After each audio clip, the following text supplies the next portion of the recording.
O Supremo Tribunal Federal é sócio do Executivo no governo brasileiro e adota medidas arbitrárias de perseguição a quem se opõe. O presidente Jair Bolsonaro, maior líder da oposição no país. Então, está muito claro que nós temos um presidente que foi reabilitado politicamente pelo Supremo Tribunal Federal, está no poder e governa em sociedade. Nós não vivemos uma normalidade, isso não é normal. A atenção do governo norte-americano com o envio desses representantes para o Brasil, para nós que entendemos não haver uma normalidade democrática, é um marco.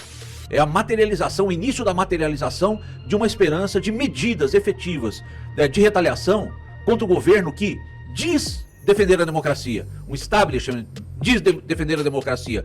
Sejam bem-vindos, o meu nome é Bruno, deixe o seu like e inscreva-se no canal.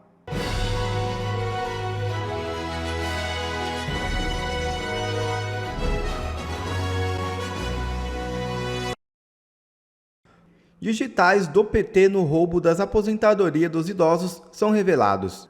O envolvimento do PT no esquema criminoso contra os aposentados e pensionistas do INSS foi demonstrado com clareza em nota publicada pelo jornalista Cláudio Humberto no site Diário do Poder. Para tanto, ele cita um discurso elucidativo feito pelo senador Rogério Marinho, demonstrando que 19 emendas do PT foram cruciais para abrir o caminho para a roubalheira bilionária contra os idosos. Abre aspas. Secretário especial da Previdência e do Trabalho entre 2019 e 2020, o senador Rogério Marinho é dono de boa memória, como demonstrou no Senado. Ele lembrou que a medida provisória número 871/19 do então presidente Jair Bolsonaro, destinada a proteger aposentados dos descontos de sindicatos e associações picaretas, teve 19 emendas parlamentares do PT que, percebe-se agora, facilitaram o maior roubo de sempre na Previdência contra os aposentados, 6,3 bilhões. A MP resultou na Lei 13.846, que depois seria desfigurada de uma vez por todas, abrindo caminho para o roubo só agora investigado. Em 2022, houve 24 mil reclamações de descontos não autorizados, e no ano seguinte, com o PT no poder, as queixas subiram para 459.885. Rogério Marinho leu da tribuna a lista de entidades picaretas que mais roubaram os velhinhos no INSS. Todas são ligadas à esquerda. Estados Unidos resgatam opositores de Nicolás Maduro da Embaixada da Argentina em Caracas. Assessores de Maria Corina estavam asilados havia mais de um ano na embaixada tutelada pelo governo Lula na capital venezuelana. Os Estados Unidos confirmaram nesta terça-feira 6 a entrada em solo norte-americano de 5 opositores venezuelanos que estavam asilados na Embaixada da Argentina em Caracas, prédio diplomático tutelado pelo governo brasileiro. Ligado à líder Maria Corina Machado, o grupo deixou o local depois de uma operação de resgate que contou com o apoio internacional e sigilo diplomático. Marco Rubio, secretário de Estado dos Estados Unidos, celebrou o desfecho da missão na rede social X. Abre aspas. Os Estados Unidos saúdam o bem-sucedido resgate de todos os reféns do regime Maduro na Embaixada Argentina em Caracas. Fecha aspas. Compartilhou Rubio. Com João Victor Teófilo. João, qual é a notícia, João? Pitoli, eu queria trazer essa informação a respeito do ex-presidente Jair Bolsonaro, que recebeu em sua casa em Brasília o conselheiro sênior para assuntos do hemisfério ocidental do Departamento de Estado dos Estados Unidos, Ricardo Pita. O encontro foi realizado na segunda-feira. No mesmo dia, esteve com Flávio Bolsonaro no Senado. O Departamento de Estado dos Estados Unidos equivale ao Itamaraty no Brasil. Em uma publicação no X, antigo Twitter, o deputado licenciado Eduardo Bolsonaro disse que na conversa Bolsonaro, abre aspas, destacou as ameaças urgentes à democracia brasileira e aos interesses dos Estados Unidos na região. Pita manifestou apoio ao presidente Bolsonaro e prometeu levar sua mensagem de volta para Washington, D.C., capital dos Estados Unidos. Fecha aspas. Na terça-feira, ontem, Bolsonaro comentou sobre o encontro em uma entrevista à revista Oeste. Ele disse o seguinte, abre aspas, o que eu posso falar é que eu estive com ele, quase 2 horas de conversa. Eu, meu filho Flávio e mais algumas pessoas. Uma conversa bastante reservada a um interesse americano no Brasil. Fecha aspas. Pita faz parte da comitiva dos Estados Unidos, chefiada pelo coordenador interino de sanções do governo dos Estados Unidos, David Gamble, que desembarcou em Brasília na última segunda-feira e, segundo a Embaixada dos Estados Unidos, deve cumprir uma agenda voltada ao combate ao crime organizado. Ele terá reuniões bilaterais e deve discutir os programas de sanções dos Estados Unidos voltadas ao combate do terrorismo e do tráfico de drogas. Não foi especificado, porém, quem participará desses encontros. Extraoficialmente, segundo o Poder 360, ele pode se encontrar com aliados de Bolsonaro e abordar a atuação do ministro do Supremo Tribunal Federal, Alexandre de Moraes. O representante do governo de Donald Trump ainda pode se encontrar com o próprio Bolsonaro mais uma vez. Pitoli. Silvio, você é personagem dessa entrevista, personagem importante na condição de entrevistador, e fez essa pergunta para o presidente ontem com relação a esse encontro, né, Silvio? Sim, Pitoli, e ainda eu fiz com algum cuidado ainda, dizendo, olha, presidente, aquilo que o senhor pode falar, porque evidentemente é uma conversa reservada.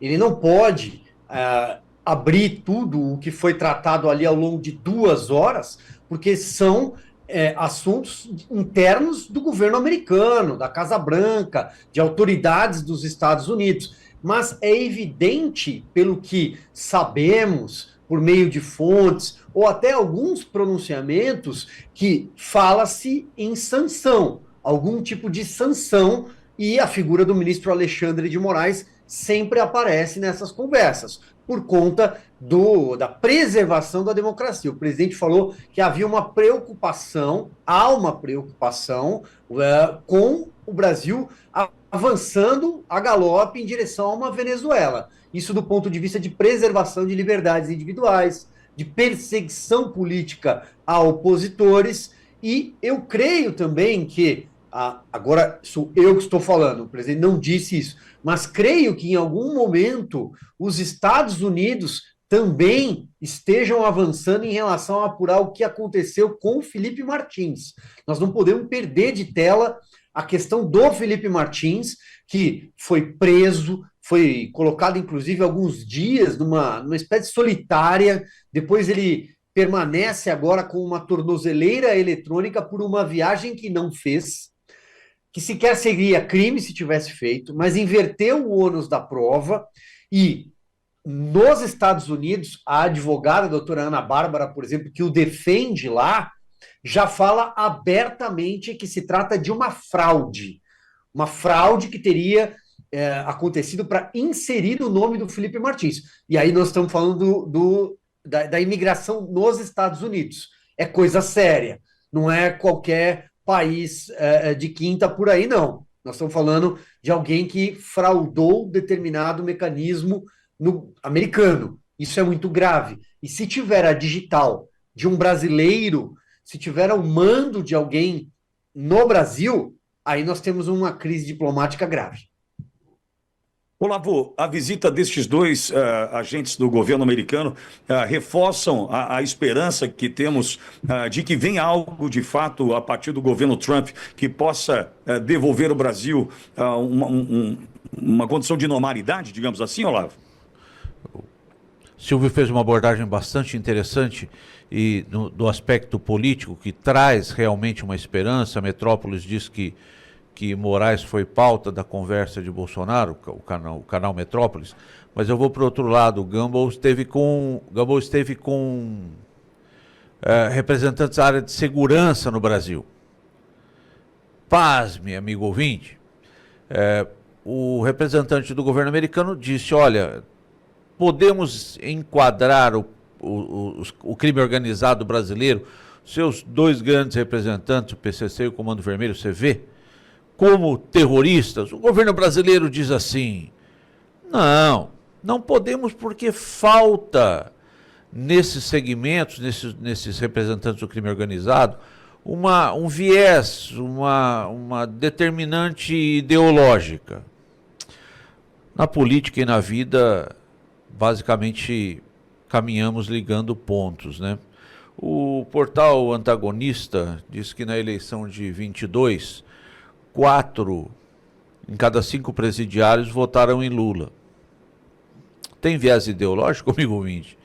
Enfim, o Brasil poderia ser beneficiado com a qualificação do crime organizado como grupo terrorista, que é grupo terrorista, constrói barricada em comunidade, ataca, enfim, com prisões diferenciadas, com ações políticas duras e diferenciadas, mas não.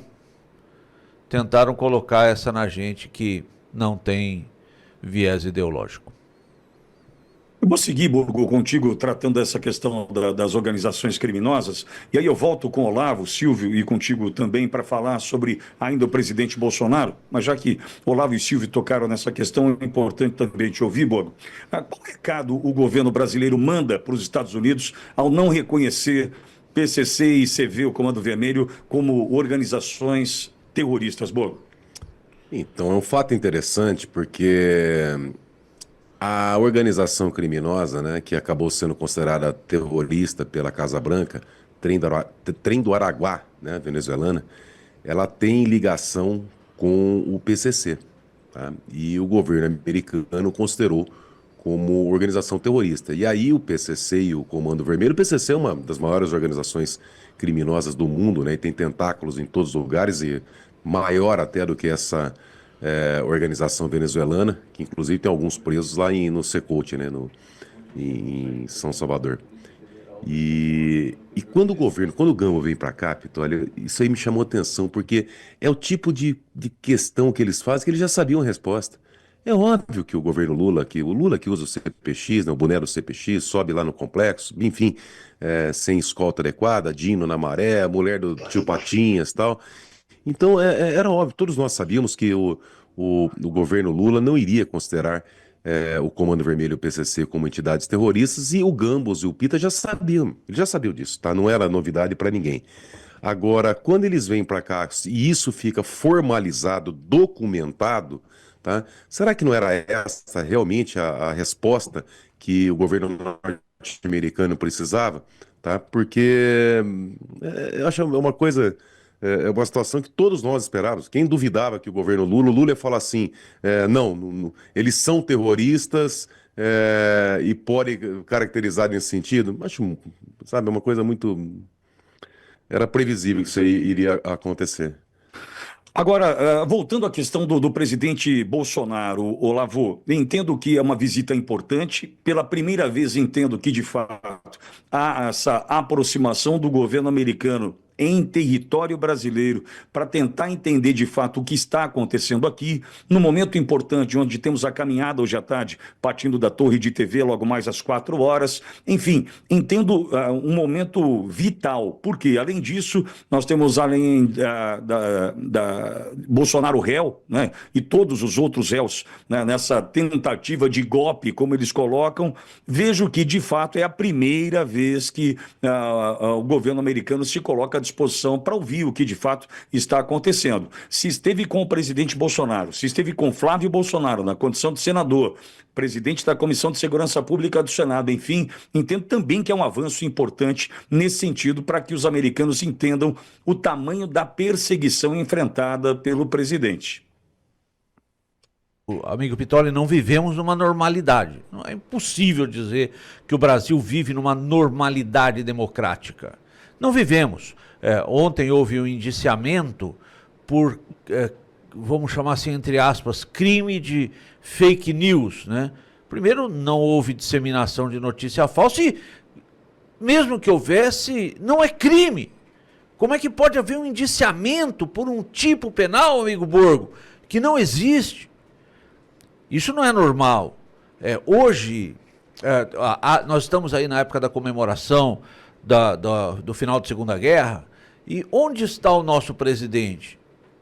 Ele está, como já foi colocado, ele está enaltecendo os pracinhas brasileiros que lutaram, aqueles que morreram na Itália, ali no monumento no Rio de Janeiro? Não! Não! Está na Rússia junto com Maduro e outros ditadores. Nós não vivemos uma normalidade, isso não é normal. A atenção do governo norte-americano com o envio desses representantes para o Brasil, para nós que entendemos não haver uma normalidade democrática, é um marco. é a materialização, o início da materialização de uma esperança de medidas efetivas de retaliação contra o governo que diz defender a democracia, um establishment diz defender a democracia, mas que não está nem aí para ela. Silvio, e também entendo que é uma oportunidade do presidente Bolsonaro mostrar o tamanho da perseguição, por exemplo, se mostrar o vídeo da oficial de justiça entrando no hospital, aí o parecer do Conselho Federal de Medicina, ou seja, elementos de sobra para evidenciar a perseguição sofrida pelo presidente Bolsonaro, né? Exatamente, uma perseguição a opositores de um regime político, porque hoje nós temos um consórcio de poder no país. Eu tenho usado esse termo, nós temos um consórcio. O Supremo Tribunal Federal é sócio do Executivo no governo brasileiro e adota medidas arbitrárias de perseguição a quem se opõe. O presidente Jair Bolsonaro, maior líder da oposição no país, acho que as eleições do ano passado, as eleições municipais, deixaram isso ainda mais claro. Por onde o presidente Bolsonaro passou, ele elegeu prefeitos, elegeu vereadores, inclusive de outros partidos, e o presidente Lula não, segue encastelado, só fala para uma plateia com crachá, controlada, filtrada. Então, está muito claro que nós temos um presidente que foi reabilitado politicamente pelo Supremo Tribunal Federal, está no poder e governa em sociedade. E janta com esses ministros do Supremo Tribunal Federal numa perfeita confusão do artigo 2º da Constituição, que fala em poderes independentes, harmônicos, porém independentes. E isso, quando um governo como o governo dos Estados Unidos começa a perceber que há um avanço num país com dimensões continentais como o Brasil, num país que tem 8,5 milhões de quilômetros quadrados, um país que tem fronteiras importantes, que tem uma costa muito importante, e há um avanço desse grupo em direção à esquerda, inclusive, bom, eu acho que aí os Estados Unidos começam a ficar preocupados. Se me permite, Pitoli, em uma linha aqui, vocês falavam sobre a questão do terrorismo envolvendo facções criminosas. Hoje, o PCC, que nasceu no estado de São Paulo, mas está presente em quase todos os estados brasileiros, em quase todas as unidades da federação, o PCC tem um esquema de multinacional do crime, um esquema de máfia. É considerado por vários investigadores, inclusive nos Estados Unidos, eles consideram o PCC já um esquema mafioso, porque tem um esquema internacional de lavagem de dinheiro muito grande. O Brasil não é país produtor de cocaína. O Brasil é um corredor de cocaína. Portanto, o PCC lucra com isso, já que o narcotráfico é a principal atividade, mas já são muitas outras. Então, há uma preocupação, por exemplo, do departamento americano, nesse aspecto, na lavagem de dinheiro. Isso, ao enquadrar como terrorismo, você consegue endurecer a legislação para estrangular financeiramente facções criminosas. Follow the money é a única forma de você estrangular a atuação do crime organizado. Não adianta só combater, e aí é claro que é um bom combate o que a polícia faz, por exemplo, a Polícia Militar do Estado de São Paulo, mas não adianta, você precisa perseguir o dinheiro, e aí, claro, a atuação do governo americano é crucial.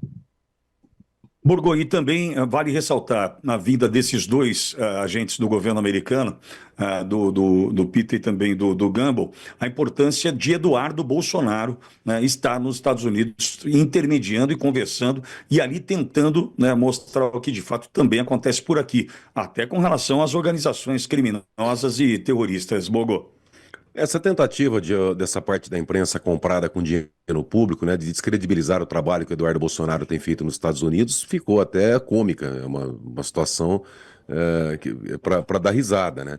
Porque achar que o Gamble veio para cá junto com o Pita, junto com essas autoridades, nesse momento, com o trabalho que o Eduardo Bolsonaro tem feito nos Estados Unidos, de alertar as autoridades, de alertar o mundo da ditadura no Brasil, e achar que eles vieram aqui só para aplicar sanções e conversar sobre segurança, desculpa, mas é ser cômico. Nós sabemos muito bem o que está em jogo, o que está acontecendo, e não à toa, né, que o Ricardo Pita se encontrou com o presidente Bolsonaro ontem. Nós temos noção de tudo que está acontecendo e dos interesses, né? Os interesses dos Estados Unidos no Brasil são muito maiores. Não é só porque o povo povo está sofrendo, não, eles têm os interesses deles e os interesses dos americanos têm estado ligados diretamente com os interesses do Brasil, que está sendo dominado pela China, tá? Então, nesse sentido, o trabalho que o Eduardo tem feito no exterior é fundamental, sensacional, e o próprio professor Olavo de Carvalho dizia, né, que você não combate uma ditadura de dentro. É o que ele está fazendo e ajudando o Brasil nesse sentido.